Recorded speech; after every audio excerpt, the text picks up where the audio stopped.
Que je marche, que je vis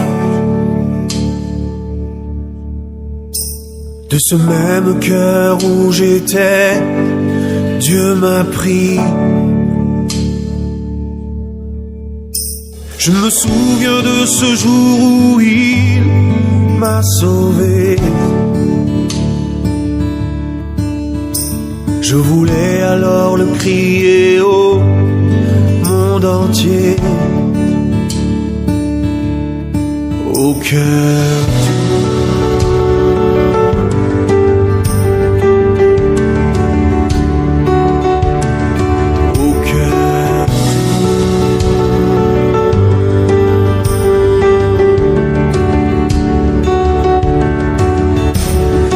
à quel moment je me suis endormi, ni à quel moment mon amour s'est refroidi. Il y a trop de temps que l'on peut perdre pour soi-même, quand le cœur de Dieu est tourné vers ceux qui se perdent, vers le cœur du monde.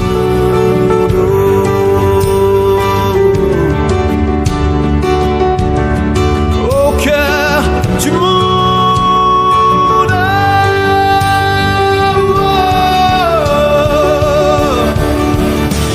Il m'a dit qu'il avait seulement commencé de faire,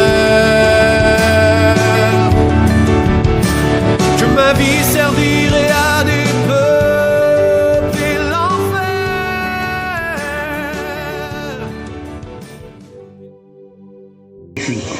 Amen. Que Dieu vous bénisse. Frère Georges.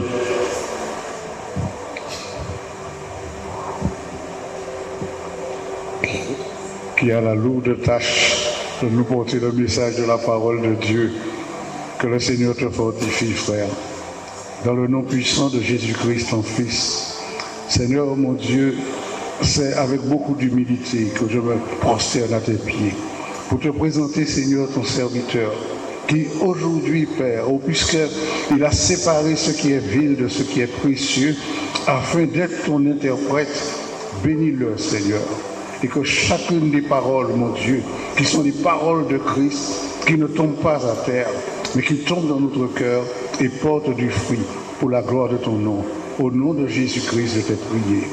Amen. Amen. Merci, mon frère. Bonjour, bien-aimés frères et sœurs. Vous allez bien? Ça va? Jusqu'à là, ça va? Amen. Change mon cœur, Seigneur. Est-ce que nous croyons ce matin que Jésus a changé nos cœurs? Est-ce que nous croyons ce matin avec assurance, nous pouvons dire que Jésus a changé mon cœur? Amen. Béni soit le Seigneur. Alors, avant de commencer, je tiens à vous remercier pour vos prières. Vous savez tous que Claudine et moi, nous avons eu un accident. Alors, il y en a beaucoup qui la connaissent sous le prénom de Jeanne, mais son vrai prénom, c'est Claudine. Donc, je préfère l'appeler Claudine, parce que je trouve que Jeanne, ça fait vieille. Alors, béni soit le Seigneur. Alors, je tiens à vous remercier pour ceux qui ont appelé, pour ceux d'entre vous qui ont envoyé des messages, pour ceux d'entre vous qui ont prié pour nous. Merci beaucoup. Nous savons que l'amour fraternel, c'est ça. On n'a peut-être pas souvent le temps de se déplacer, mais Dieu a permis que la technologie évolue, que nous puissions envoyer des SMS et ça fait du bien au corps, au cœur. Amen. Que le nom du Seigneur soit béni. Alors, vous savez, dans nos vies, dans la vie que nous vivons, la vie actuelle, nous prenons des engagements avec celui ou celle qu'on appelle notre moitié, celui ou celle qui fera qu'un jour les deux deviendront une seule chair. Et puis, nous prenons des engagements, vous savez comment ça se passe, je ne vais pas vous faire le b.a.-ba de l'amour, comment ça se passe, c'est tout feu, tout flamme. Quand on se connaît, on a du feu dans les yeux, on peut nous dire et on peut nous dévoiler tous les défauts de l'autre. On n'entend rien, on ne voit rien, on ne voit que l'autre. Vous comprenez, bien-aimés? Parce que l'amour, c'est ça. Quand on aime, on ne voit pas de défaut. Mais malheureusement, je dis malheureusement, quand les choses viennent à s'accomplir, on est amené à vivre ensemble, à partager des choses ensemble. Et à ce moment-là, on comprend dans quoi on s'est engagé et on se dit, ai-je fait le bon choix? Est-ce que c'était elle ou est-ce que c'était lui que le Seigneur avait réservé pour moi ou le Seigneur avait destiné pour moi? On commence à se poser des questions. Vous savez, je me souviens, ça va vous faire rire, mais je me souviens, je vous dis que j'ai été élevé par ma grand-mère. J'ai perdu ma maman assez tôt, j'ai été élevé par ma grand-mère. Et je me souviens souvent, elle me disait, Tibolom, là où on aller chercher madame, pas aller la nuit. Alors, allez la journée. Ça, jeune enfant, on va poser vos questions, petit cadeau ça. Ça, les grands mounants, c'est cadeau des paroles, des proverbes qui pâtaient à la portée de nous. Et c'est en grandissant et en vivant l'expérience que nous comprenons la signification des paroles.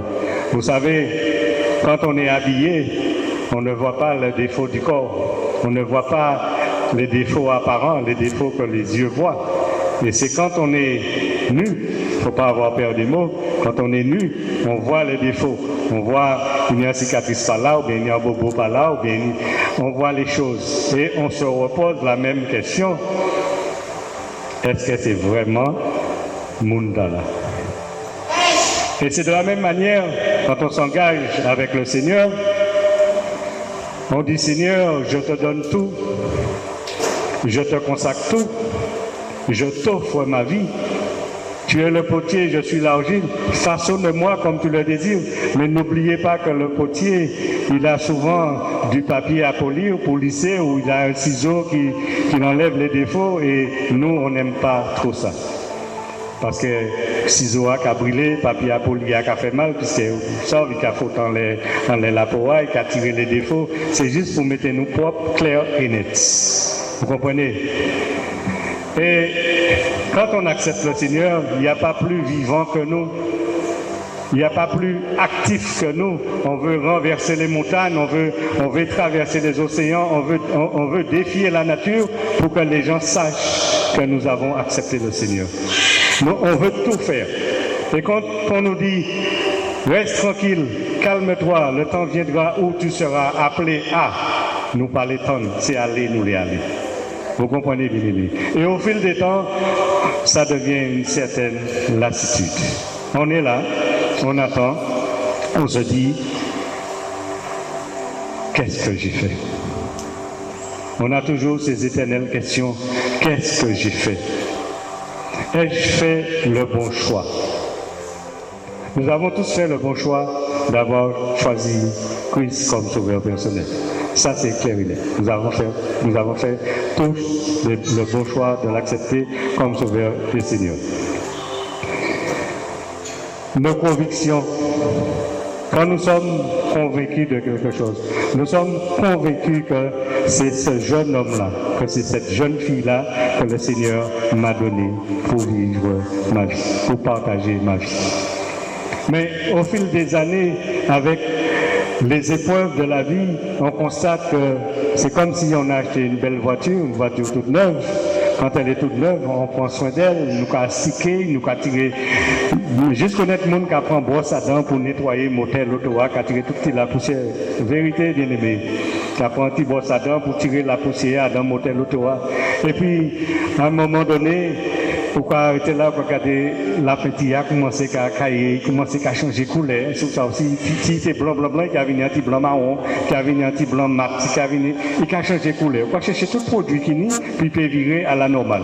Et comme il n'a pas virer à la normale, quoi, les caïtoliers, qui a fait tout là-bas, qui a fait la petite, mais la petite n'a pas jamais sorti de même manière. Comprenez bien, bien. À partir du moment où on investit dans le Seigneur, nous avons une certaine conviction. Mais j'aimerais vous dire en ce matin, faisons attention, nous dire ce matin, faisons attention à nos convictions, parce que peu importe où tu seras en Martinique, à Sainte-Lucie, peu importe, en Afghanistan, où tu veux, le coq chantera toujours. Et quand le coq chante, il ne va pas chanter en espagnol, il ne va pas chanter en anglais, il ne va pas chanter en créole, qui a toujours chanté Cocorico. Peu importe l'origine, il y a un seul langage. Et là, il chantait, il pouvait faire un déclic en tête. Vous comprenez bien, bien. Je vous invite à prendre un texte avec nous. Marc 14, versets 27 à 31.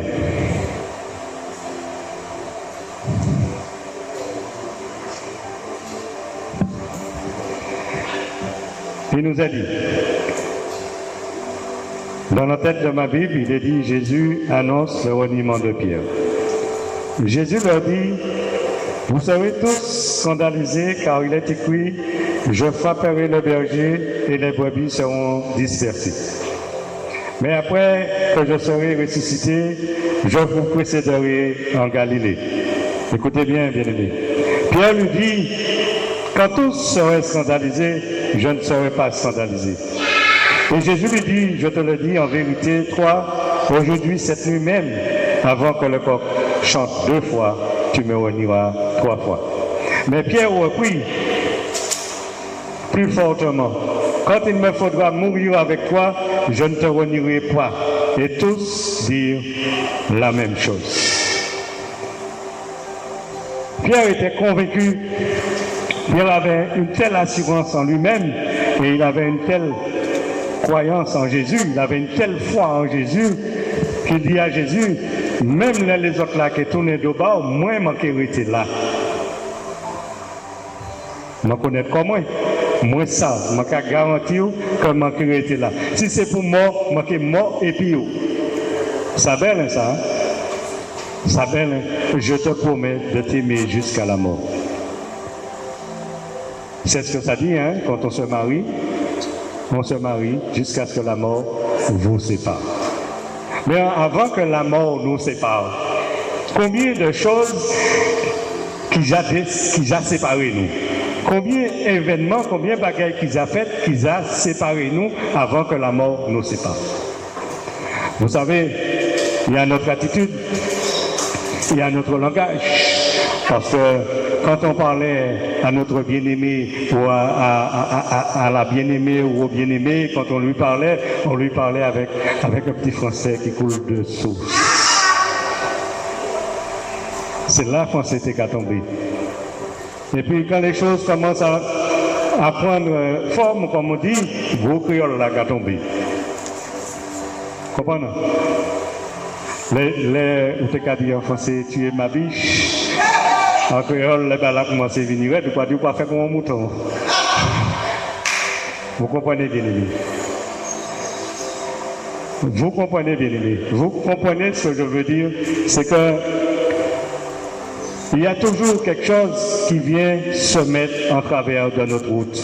Mais la pire des choses, que ce soit dans le couple, que ce soit dans notre vie chrétienne, la pire des choses, c'est que quand nous laissons notre ennemi se mettre en travers de notre route. Quand il se met entre nous et le Seigneur. Quand on lui donne cette possibilité-là de se mettre entre nous et le Seigneur. Pardon. Et là, il ne va pas se gêner. Il ne va pas se gêner. Quand tu parlais à ton bien-aimé, à ton mari, à ton mari ou à ton épouse, Tu savais comment lui parler. Tu savais comment l'assurer. Quand elle était en panique ou quand lui, il était dans le désespoir, tu savais comment le réconforter. Maintenant, quand tu t'adresses à lui, quand tu t'adresses à elle, ton langage a changé.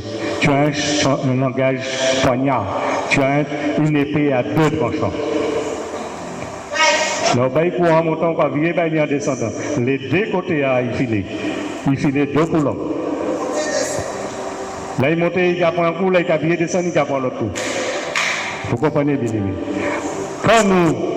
Quand Pierre dit, Seigneur, ne t'inquiète pas, Seigneur, qui est couru, qui est allé là, moi, je suis là. J'ai pris cet engagement de t'honorer. Mon conviction là que même si c'est pour mort, je vais aller mort et puis. N'est-ce pas? Certainement, d'entre nous, nous avons dit ça. Quand on a connu le Seigneur, nous pouvons dire que nous allons aller jusqu'à la mort, même si vous persécutez nous, même si vous mettez nous la prison et puis vous arrachez les ongles, nous ne pas nous pas qu'à éloigner foi nous. Amen. Quand imaginez des chrétiens, ils ont persécuté, peut-être par rapport au régime pays, là, quand imaginez, il y a des hommes et des femmes, pour proclamer le nom de Jésus, ils ont qu'à décoller les ongles. Pas d'anesthésie, Pas d'anesthésie. Ils ont qu'à décoller les ongles là, ils ont qu'à plicher la peau. Regarde des petits accidents, m'a fait la airbag là brûler tout en bas bois moi. Mais là il brûlait plus chaud qu'il s'était dit fait. Alors, on peut imaginer que pour supporter une souffrance comme ça, pour dire Seigneur jusqu'à la mort. S'il faut mourir, je vais mourir avec toi. Mais les souffrances là, les souffrances là, les souffrances là qui viennent, les tribulations qui viennent, pas de monde qui a passé ma charrière plus vite que nous. Ou bien nous ne pouvons pas nous faire un demi-tour, clac, et puis nous ne pouvons pas virer de l'autre côté, nous ne pouvons pas dire moi, pas moi. Moi, si je m'étais à ce côté toujours, et puis là, les choses s'est calmées, je suis viré, mais le temps où on entre en parking, non. Le diable n'a jamais été en barrière, clac. Et puis, on prie en parking, non, pas ça sortir. Ou là, ou en parking, non, ou qu'à attendre, ou en l'école, ou qu'à 5 ans l'école, puisqu'il bloque en parking. Puisque ou qu'à attendre les Kenyans l'embellis, pour pouvoir virer sortir. Mais on prie ou pas, il sortir encore. On est en nez de secours, mais on est 4 nez en bas l'autorat, il y a tous les 4 crevés. Et on est en seul nez de secours. Moi, on va faire. Ou là, on peut attendre, mais tu attends quoi? Seigneur, s'il faut mourir, je vais mourir avec toi. Et écoutons la suite, au verset 66. Pendant que Pierre était en bas dans la cour, il vint une des servantes du souverain sacrificateur. Voyant Pierre qui se chauffait, il le regarda et lui dit, « Toi aussi, tu étais avec Jésus de Nazareth. » Il nia disant, « Je ne sais pas, je ne comprends pas ce que tu veux dire. » Puis il sortit pour aller dans le vestibule et le coq chanta. Là où on prend le temps, nous y a un coq. Vous coupez couilles, vous déplimez, vous détaillez par petits morceaux, ou bien aussi ça, ou bien on fait un colbou et puis ça, n'est-ce pas pasteur Sinovacin? On fait un bon petit colbou et puis ça, puis un petit coq local, pas ni bail qui plus bon que ça. Mais là où vous posez quoi, et puis qu'à chanter en tête, pourquoi sentir vous sentir un coup de bâton et puis. Hein? Et aussi bizarre que ça puisse paraître, quand le coq a chanté la première fois, Paul n'a pas tilté. Paul n'a pas réagi. Pierre n'a pas réagi. Alors, la Bible nous dit, la servante l'ayant vu, au verset 69, se mit de nouveau à dire à ceux qui étaient présents, celui-ci est de ces gens-là. Et il le nia de nouveau. Puis après, ceux qui étaient présents dirent encore à Pierre, certainement tu étais de ces gens-là, car tu es galiléen. Nomme-là, renier nationalité. Mais c'est lui-même qui dit, Seigneur, s'il faut m'en mort, je mort et puis où? Mais devant le danger, devant la gravité de la chose, oui, vous pouvez parler, Pourquoi parler si c'est pour maman, quand il est mort, il a mettre deux bouts là, et puis il a dit, est-ce qu'il y a pas en Jésus? Il a gardé trois bouts qui ont mes fusils, il y a gens en jour, il y a attendre feu. Et au bout de facile là, il a dit, Seigneur, je mourrai pour toi. Mais où est-ce que vous avez venu? Je sais qu'il y a 200 mètres qui sont venus. Vous avez commencé à trembler. Vous ne pouvez pas courir ou enchaîner. Vous m'avez là, vous pouvez attendre. Mais où est-ce que vous avez venu? Vous avez trembler. Seigneur, je mourrai avec toi. Et là où il est arrivé, et puis mon ami qui a commandé a dit, un jour, maman, la soeur a coulé plus gros qui pourrait moi en fond. Seigneur, je mourrai avec toi. Là où un jour, feu. Vous savez, bon Dieu peut mettre nous à l'épreuve comme ça. Hein? Là, il est venu, il dit un jour feu, il tire tout bim, bala blanc. Vous tombez. Vous mort. Pas même ça, c'est des bala blanc, il tiré. L'ennemi là, qui met à l'épreuve là. L'ennemi qui met à l'épreuve. L'ennemi a tiré en l'air et puis balle blanc, pas quand même rendre compte que c'est balle blanc, mais c'est vous qui avez l'importance. C'est vous qui avez la valeur qui a tiré en l'air là. N'est-il pas dit que 1000 à ta gauche et 10 000 à ta droite, tu ne serais pas atteint? L'ennemi peut discerner, mais l'ennemi pas pour décourager nous. Je suis déçu par ton attitude, mon frère, je suis déçu par ton attitude, ma soeur, mais il faut que je me mette en prière pour toi. Et il faut que je fasse mon devoir pour te dire, sœur, ton comportement, essaie de faire un petit rien quand même. Vous comprenez, bien aimé.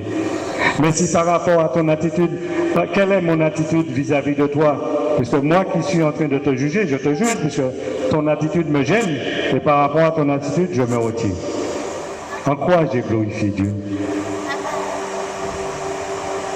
Je ne glorifie point Dieu dans cette démarche. Vous comprenez? À partir du moment où on renie le Seigneur, et c'est comme on a vu hier soir, n'est-ce pas, mes bien-aimés, quand la semence est tombée dans la bonne terre, elle porte du fruit, et le fruit doit porter encore du fruit, et les fruits du fruit doivent encore porter du fruit. Vous comprenez, bien aimé? Si tu reçois, tu es la bonne terre, puisque la terre a été préparée. On ne plante pas pour planter. On ne se dit pas que j'ai un sac de grains, ici, mais il y a tout vent. Non, il faut préparer le sol, il faut défricher le sol, il faut bien que le sol soit bien assaini. Et puis, quand on fait la semence, qu'est-ce qu'on attend? On demande au Seigneur la rosée du ciel. Seigneur, va nous anti la pluie qui pas qu'à tomber, qui pas trop faible, mais qui pas trop fort, juste son puis rafraîchir terre. Vous savez, je bénis le Seigneur parce que je travaille dans un milieu, je travaille avec des hommes, ils ont leurs connaissances, ils ont certaines connaissances, et je me souviens, on commence toujours nos plantations à partir du mois de mai, la deuxième semaine du mois de mai. Et je me souviens que c'était un jeudi. Et c'était un temps comme ça, il y avait du soleil. Hein. Du beau soleil comme ça, le ciel était tout bleu. Il était midi moins le quart. Et le directeur, il vient, il me dit, Georges, on avait dit que tu n'es pas inquiet. Tu plantes demain et regarde le soleil qu'il y a. Je lui dis, ne t'inquiète pas, il va pleuvoir tout à l'heure. Et demain, pendant la plantation, avec la grâce de Dieu, même si vous pas qu'à quoi, même qu'à Dieu, avec la grâce de Dieu, il y aura une petite rosée fine qui va tomber tout pendant la plantation, pendant que nous allons travailler. Et par-dessus le marché, le soir, il va pleuvoir. Bien aimé, quand je vous dis ça, à 12h30, il a commencé à pleuvoir. La secrétaire est sortie, elle a regardé le ciel, elle me dit, Georges, mais le ciel bleu, il pleut. J'ai dit, donne gloire à Dieu. Alors maintenant, quand nous faisons la plantation, j'ai un nouveau directeur. L'ancien directeur lui dit, ne t'inquiète pas, Georges contrôle. Vous comprenez, bien aimé. Alors, on a préparé le sol, on a fait la semence. On n'a pas encore planté des bananiers, hein, mais on a fait la semence. Et il me dit, Georges, tu vois le soleil? Je dis, ne t'inquiète pas, tu es déjà au courant, tu sais comment ça fonctionne. Il va pleuvoir tout à l'heure. Et il a plu. Et chaque matin, il pleut. Et chaque soir, il pleut. Il ne pleut pas en abondance, mais la rosée du ciel, c'est ça la bénédiction. Vous comprenez, bien aimé? Alors, attention à nous. Attention, est-ce que c'est le coq? Quand il va chanter, quand on va comprendre que je me suis engagé, je t'ai promis de se suivre jusqu'à la mort. Et en face de la mort, je te renie. En face des persécutions, je te renie. Pourquoi? Parce que les gens du monde, ils vivent, ils n'ont pas de problème, ils n'ont pas de persécution, ils vivent leur vie. Mais moi qui me suis donné à toi, toi le sauveur du monde, je suis toujours malade. J'ai mon voisin qui me persécute. J'ai le diable qui ne me laisse pas tranquille. Mais il te dit, mon enfant, laisse le diable tranquille. Arrête de l'appeler, laisse-le tranquille, puisqu'il ne sait même pas si tu es là. Vous savez, il y a un homme, c'est une histoire, hein? Il a dit à Jésus, montre-moi l'enfer. Le jour qu'il a été, Jésus lui a montré l'enfer. Arrivé, il y a des gens grillades calmes. Bon manger. Là, il finit, regardez, il dit Jésus, montre-moi le ciel. Là, il monte au ciel, il regardait, monde qui a prié, monde qui a loué, monde qui a pas porté gloire. Il dit non, non, moi, je préfère descendre de l'autre côté. Parce qu'il voit la tenue pour manger. Mais là, il est entré en enfer, c'est pas tes vrais manger qui tenue. Il criait en mourir, tout a été fait, mais la porte à tes avis. Vous comprenez, bien aimé? Le diable peut nous faire miroiter des choses qui n'existent pas. Parce que son but, et son seul but, c'est de ne pas aller en enfer seul. C'est vrai qu'il n'ira pas seul, mais il veut emmener encore des hommes avec lui. Alors, bien aimés, dans nos engagements, c'est vrai qu'on le répète souvent, les serviteurs le répètent souvent, les pasteurs le répètent souvent. Il faut qu'on organise nos vies par rapport à notre engagement avec le Seigneur. Ce n'est pas une petite affaire de s'engager avec le Seigneur. Ce n'est pas une petite affaire. La crainte de l'Éternel, ce n'est pas Père mon Dieu. Bon Dieu n'a pas appelé nous pour nous payer, bon Dieu a appelé nous pour nous servir. Mais la crainte de l'Éternel, quand nous posons ce mot-là, est-ce que moi, quand je m'engage, et je n'honore pas mon engagement, est-ce que je crains Dieu? Quelle est mon attitude à travers mon engagement quand le Seigneur me regarde? Quel est le regard que le Seigneur jette sur moi? Mais vous savez, le compte de l'histoire, c'est que l'ennemi, là, il tape au pied. Là, il est content. Tiens, regarde ton serviteur. Vous savez, il est préférable que Dieu dise à l'ennemi, regarde mon serviteur, il est fidèle, il est intègre. C'est un homme juste et bon. C'est un homme selon mon cœur. Ça belle ça. Hein? Au lieu l'ennemi dit comme ça. Mais regardez, regarde ce serviteur. Voilà. Il parle à l'église, il y a là assis. Vous comprenez, bien aimé? Notre engagement, il faut qu'on honore notre engagement. Au verset 71, il dit, alors il commença à faire des imprécations. Vous comprenez? Pierre commençait à mentir, Pierre commençait à inventer des choses. Il même jouait, il dit, moi, donc à jouer, je ne vais pas qu'on est ici. Mais vous savez, peu importe la foule, peu importe le nombre de personnes qu'il y a dans une foule, il y en a au moins une personne qui te reconnaît. Il y en a au moins une. Vous comprenez, bien aimé? Je ne connais pas cet homme dont vous parlez.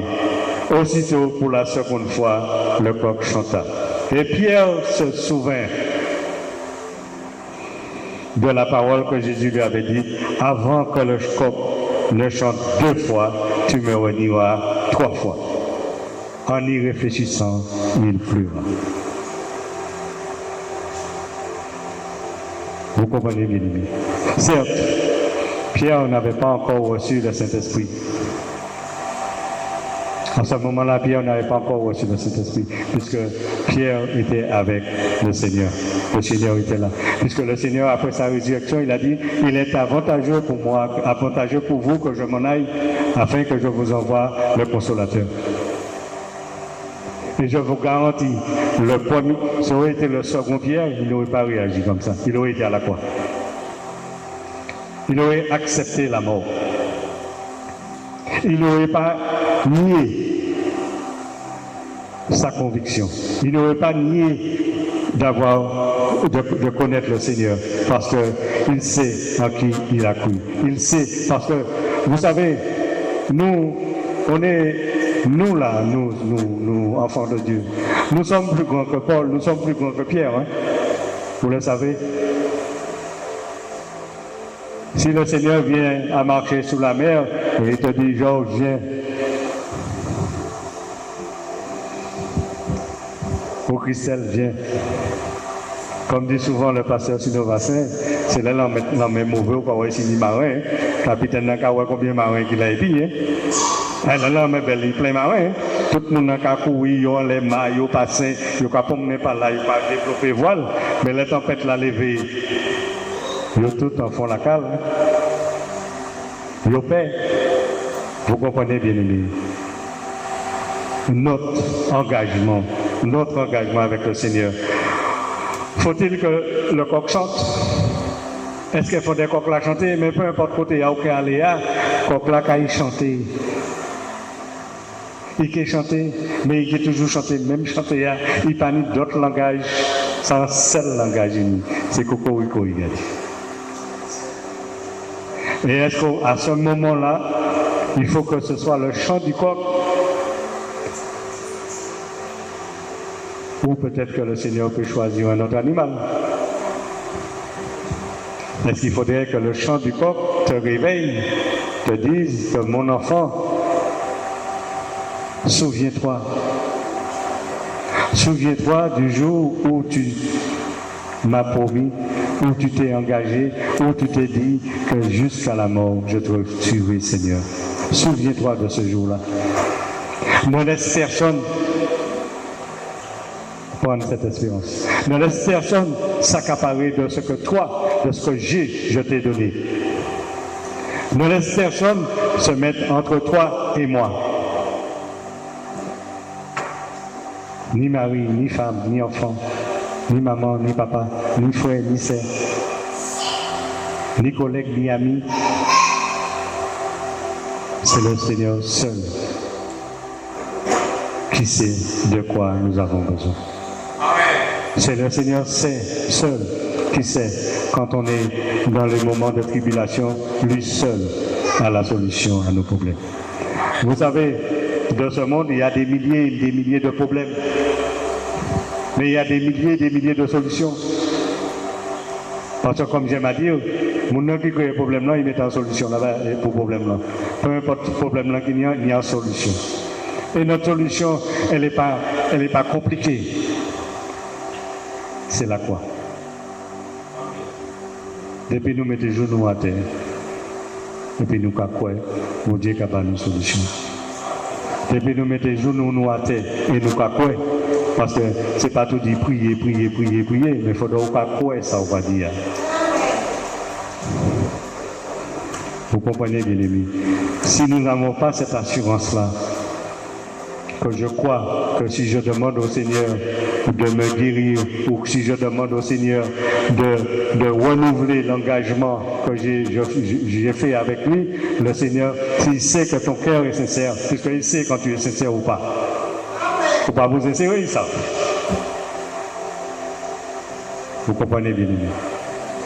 Nous avons ce privilège que les apôtres n'avaient pas ce privilège d'avoir le Saint-Esprit en nous. Et nous avons ce privilège de combattre dans un combat qui est déjà gagné d'avance. Adversaire là qui a venu et puis n'importe où, c'est pas un problème puisque le combat a gagné.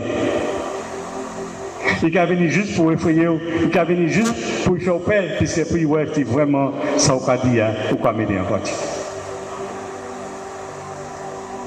Jusqu'à la mort, je te suis. Jusqu'à la mort. Pourquoi passer, quoi ouais? Tous les jours, Claudine me répète, ne pas passer loin de la mort. Elle m'a dit, ou pas ça, c'est pas où qu'ils vont dire. Quand elle voit, elle réfléchit à ce qui s'est passé, tout le temps elle me dit, nous pas passer près de la mort, nous pas passer près de la mort, nous passer près de la mort. Mais qui te dit? C'était pas ce jour-là. Est-ce que le Seigneur n'avait pas quelque chose à nous dire ce jour-là? Moi, c'est comme ça que j'ai compris. Moi, c'est comme ça que j'ai compris. Certainement, ce jour-là, le Seigneur avait un message à me donner. C'est à nous de méditer là-dessus. C'est à nous de comprendre les événements qui se produisent dans notre vie, nos déceptions, nos défaites, nos joies, nos douleurs. C'est à nous de comprendre la signification. C'est à nous de comprendre parce que le Seigneur nous donne de pouvoir comprendre, de pouvoir analyser, de pouvoir réagir après. Parce que si il t'arrive quelque chose et puis tu es là à te plaindre et tu n'avances pas, tu es là à te plaindre, Seigneur, pourquoi?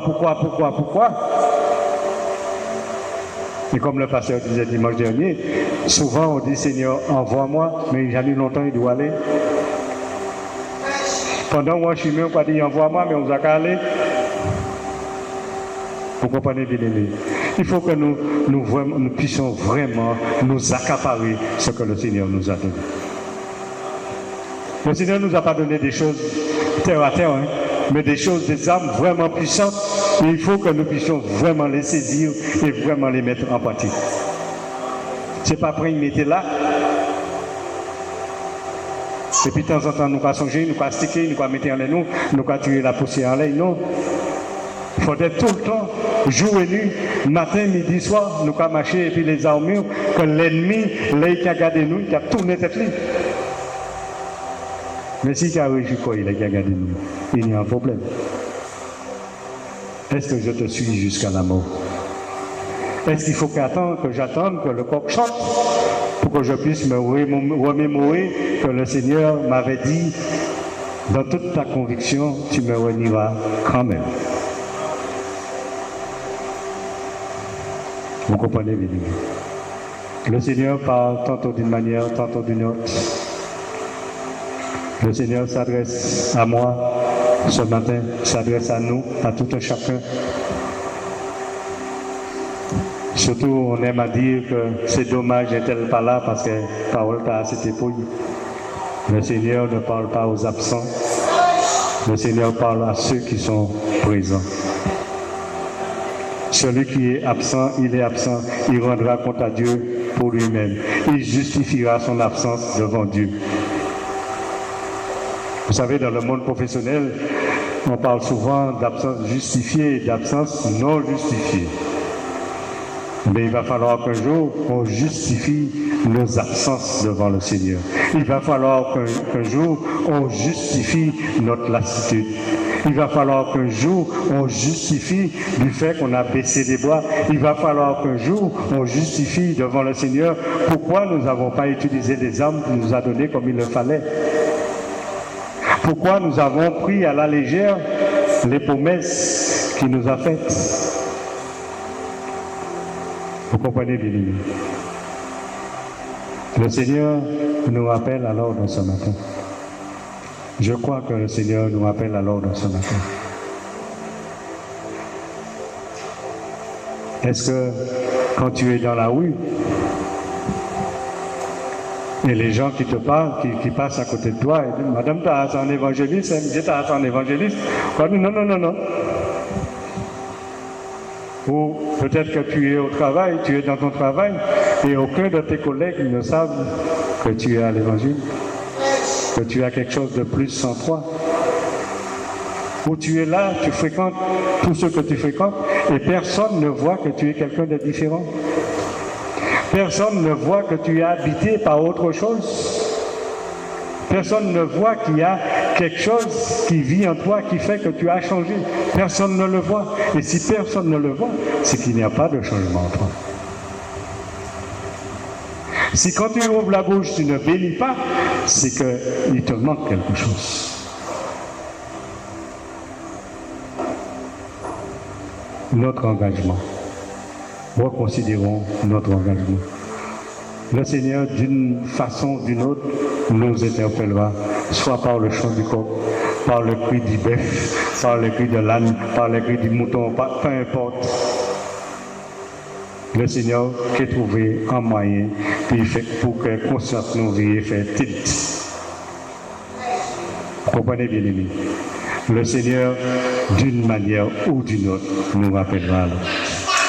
Ne prenons pas à la légère notre engagement avec le Seigneur. Reconsidérons notre engagement. Ne nous laissons pas fatiguer par l'ennemi. C'est l'ennemi qui nous fatigue. Tu pars ce matin bien déterminé au nom de Jésus. Je vais pour te rendre la gloire. Je vais pour te rendre ce culte qui t'est agréable. Et quand tu arrives, tu t'assieds pour qu'on se sente fatigué. Ma fatigue qui a tombé en l'air. Mais au nom de Jésus, renonce à cette fatigue. Parce que je te garantis, tu restes à la maison ou pas qu'à fatiguer pièce.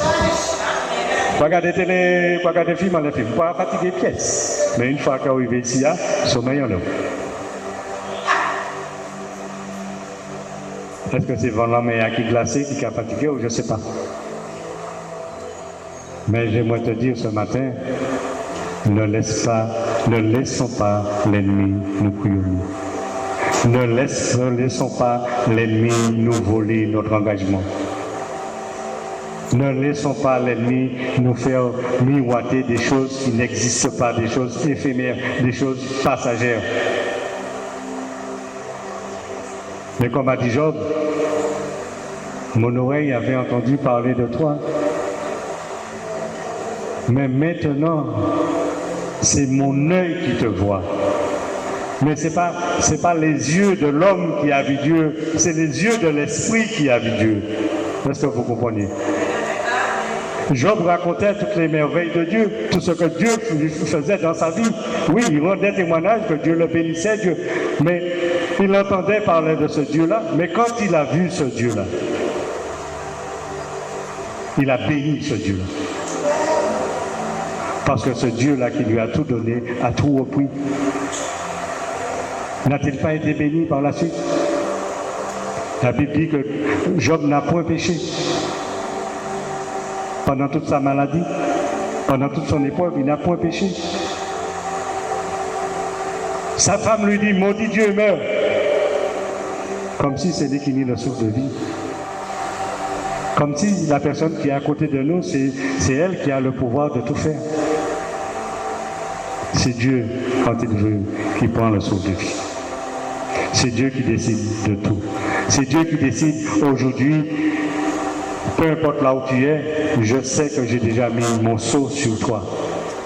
Que tu sois encore dans le monde, Dieu te dit, j'ai mis mon sceau sur toi, un jour tu feras partie de mon église. Il faut qu'on pense à ces gens-là. Il faut qu'on pense à nos bien-aimés frères et sœurs qui sont encore dans le monde. Il faut qu'on sème toujours. Il faut qu'on sème, il faut semer, il faut semer. Dieu nous a demandé de semer. Il faut qu'on sème toujours. Il ne faut pas qu'on arrête de semer. Vous savez, la bonne nouvelle, une bonne nouvelle, c'est quelque chose d'extraordinaire. Comme j'aime à dire, vous passez dans la rue, vous passez devant une pâtisserie, vous avez un morceau de gâteau que vous n'avez pas jamais mangé. Il fait votre plaisir, vous avez acheté, mais il est tellement bon. Quand c'est la première fois que je mange un bon gâteau comme ça. Même dans un frère, on sait, on va parler, on va dire, on va passer, on va dire, frère, où j'ai goûté mon gâteau là, où j'ai goûté le gâteau. Le gâteau est tellement bon, on a envie de goûter aussi. Eh bien, la parole de Dieu, c'est exactement la même chose. Quand on a goûté, on a vu que c'était bon. C'était bon pour notre cœur, c'était bon pour notre âme, c'est bon pour notre âme. Eh bien, je veux que l'autre puisse goûter à cette bonne nouvelle. Je veux que l'autre puisse sentir le parfum de cette bonne nouvelle. Je veux que l'autre se sentir le frémissement que ça procure quand tu as l'Esprit de Dieu qui vit en toi. Je veux que l'autre puisse comprendre et vivre ce que moi je vis et ce que moi je reçois de mon Dieu. Vous comprenez bien? Est-ce qu'il faut que le Seigneur nous rappelle à l'ordre à chaque fois? Est-ce qu'il faut que le coq chante pour qu'on puisse se dire « Ah oui, j'avais oublié. Ah oui, Seigneur. » Souvent, nous disons que Dieu est un Dieu d'ordre. Souvent, nous disons que Dieu est un Dieu d'ordre. Mais qui met le désordre? Ce n'est pas Dieu qui met le désordre, puisqu'il est un Dieu d'ordre. C'est nous qui mettons le désordre là où Dieu est. Et nous sommes appelés à réparer le désordre pour le mettre dans le bon ordre, afin que Dieu soit glorifié. Alors, bien-aimés, ce matin, que le Seigneur déverse pleinement sa bénédiction sur vous et que la paix du Seigneur nous accompagne dans cet après-midi, durant cette semaine, et que nous puissions encore méditer et encore reconsidérer notre engagement avec le Seigneur. Amen. Que Dieu vous bénisse. Merci.